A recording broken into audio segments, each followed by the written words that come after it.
राधे राधे दोस्तों, हरे कृष्ण। फाल्गुन मास के शुक्ल पक्ष में आती है आम्ल की एकादशी, एक विशेष एकादशी जिसका पालन करने से भगवान श्री विष्णु की अपार कृपा प्राप्त होती है। पूर्व जन्म के समस्त पापों का नाश हो जाता है और मनुष्य अपनी आध्यात्मिक यात्रा में तीव्रता से प्रगति कर सकता है। इस एकादशी पर आंवले के वृक्ष की पूजा की जाती है। लेकिन आखिर क्या महत्व है इस एकादशी का? क्या इसके पीछे कोई इतिहास है, पौराणिक कथा है? तो जी हाँ, आज के इस वीडियो में हम देखते हैं कि इसी अमल की एकादशी से जुड़ी हुई एक सुंदर पौराणिक कथा। आइए आज के अमल की एकादशी व्रत कथा का आरंभ करते हैं। यह कथा आती है ब्रह्मांड पुराण में। एक समय इस पृथ्वी के राजा युधिष्ठिर महाराज ने परम भगवान श्री कृष्ण से पूछा, हे मधुसूदन, फाल्गुन मास के शुक्ल पक्ष में कौन सी एकादशी आती है और इस व्रत का पालन किस प्रकार करना चाहिए? तो इसके उत्तर में भगवान श्री कृष्ण कहते हैं, हे धर्मनंदन, प्राचीन काल में यही प्रश्न राजा मानधाता ने अपने गुरु वशिष्ठ ऋषि से पूछा था। उन्होंने जो उत्तर दिया था उसी का मैं पुनरुच्चारण करता हूँ, ध्यान पूर्वक सुनिए।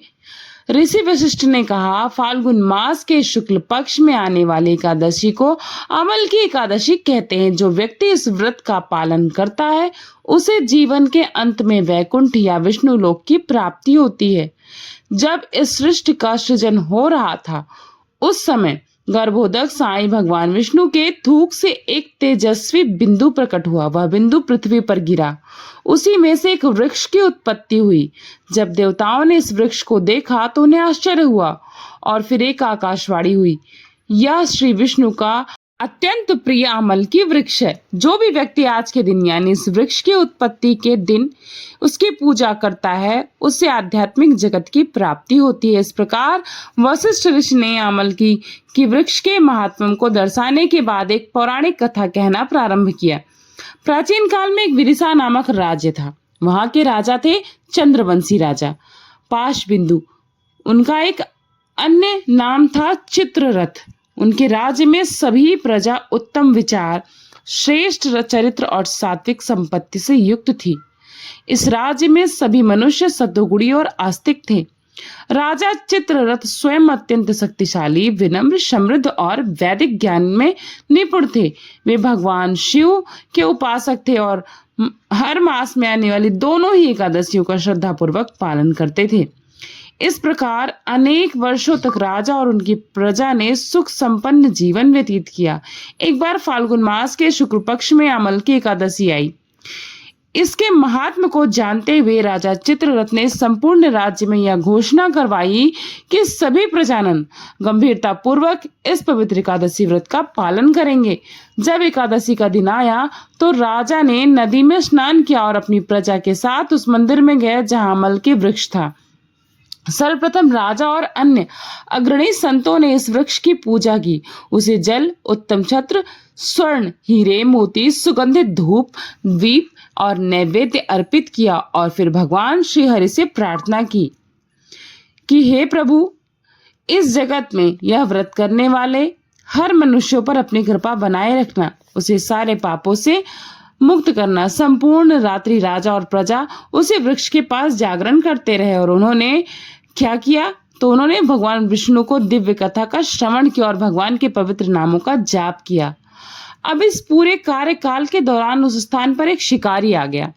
वह शिकारी अत्यंत क्रूर और पशु हत्या जैसे अनेक निंदनीय कार्यों में लिप्त रहने वाला था। संपूर्ण दिन की थकान के कारण वह भूखा प्यासा एक पेड़ के पीछे बैठ गया और पूरी रात वह राजा और प्रजा के द्वारा किए जा रहे विधि विधान को देखता रहा और हरि कथा का श्रवण भी करता रहा।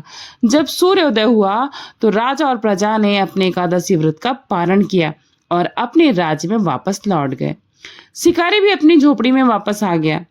समय का चक्र चलता ही रहा और आखिर एक दिन शिकारी के जीवन का अंत समय आ गया। अब देखिए परम भगवान की करुणा का एक और प्रमाण। उस शिकारी ने आजीवन तो अनेक पाप कर्म किए थे, लेकिन सिर्फ और सिर्फ उसने एक बार अमल की एकादशी के दिन अनजाने में ही सही भूखे प्यासे रहकर उपवास किया और जागरण किया और हरि कथा का श्रवण भी किया। बस उसी का फल उसे मिल गया। उसे फल यह मिला कि उसके सारे पाप कर्म नष्ट हो गए। अगले जन्म में उसे न सिर्फ मनुष्य का जीवन मिला, अपितु वह एक समृद्ध राज्य का राजा भी बना।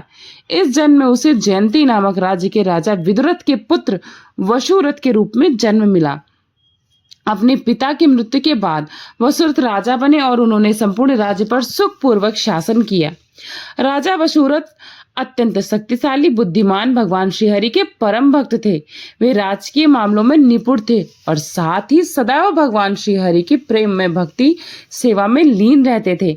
अब एक दिन क्या हुआ कि राजा वसुरथ जंगल में मार्ग भटक गए, यानी कि रास्ता भटक गए। वैसे तो वे अपने मंत्रियों के साथ गए थे, लेकिन किसी कारणवश वे उनसे अलग हो गए और रास्ता भूल जाने पर किसी और दिशा में चले गए।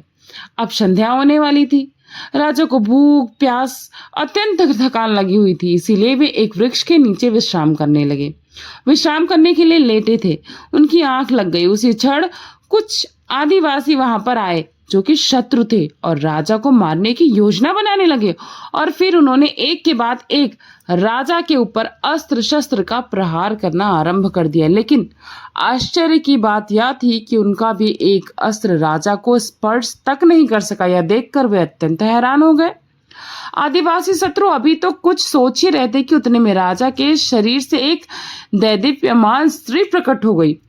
वह स्त्री अत्यंत सुंदर और बिजली की तरह तेजोमय थी, लेकिन साथ ही अत्यधिक क्रोध में भी थी। उसने उसी क्षण अपने प्रज्वलित चक्र से उन सभी आदिवासियों का संहार कर डाला और तुरंत अदृश्य हो गई। उतने में राजा वसुरथ की आंख खुल गई। उन्होंने देखा तो वहां उनके आदिवासी शत्रु मृत होकर जमीन पर गिरे हुए थे। राजा सोचने लगे, आखिर किसने मेरी रक्षा की होगी, किसने इनको मारा होगा। फिर तभी आकाशवाणी हुई, निसंदेह तुम्हारी रक्षा उन्होंने की है जो अपनी शरण में आने वाले प्रत्येक की रक्षा करते हैं। यह सुनकर राजा समझ गए कि परम भगवान श्री हरि विष्णु ने उनकी सहायता की थी और यह जानकर वे भक्ति भाव से अभिभूत हो गए। और अंत में इस कथा का समापन करते हुए वशिष्ठ मुनि ने राजा मानधाता से कहा, हे राजन, जो भी व्यक्ति इस अत्यंत पवित्र आमल की एकादशी का पारण करता है वह निसंदेह परम भगवान श्री विष्णु के परम लोक को प्राप्त करता है। और इस प्रकार परम भगवान श्री कृष्ण ने भी अमल की एकादशी से संलग्न महाराज युधिष्ठिर की जिज्ञासा को संतुष्ट किया। अगर आप भी इस एकादशी का पालन करके सर्वोच्च गति को प्राप्त करना चाहते हैं तो अमल की एकादशी व्रत की संपूर्ण विधि का पालन करें और उसे जानने के लिए अमल की एकादशी की संपूर्ण व्रत विधि का हमारा वीडियो जरूर देखें, जिसका लिंक आपको डिस्क्रिप्शन बॉक्स में दे दिया गया है। अब देखिए, आज के समय में आपको धार्मिक कहानियां सुनाने वाले तो बहुत मिलेंगे, लेकिन प्रमाणभूत वैदिक कथा शायद ही कहीं मिले। तो बस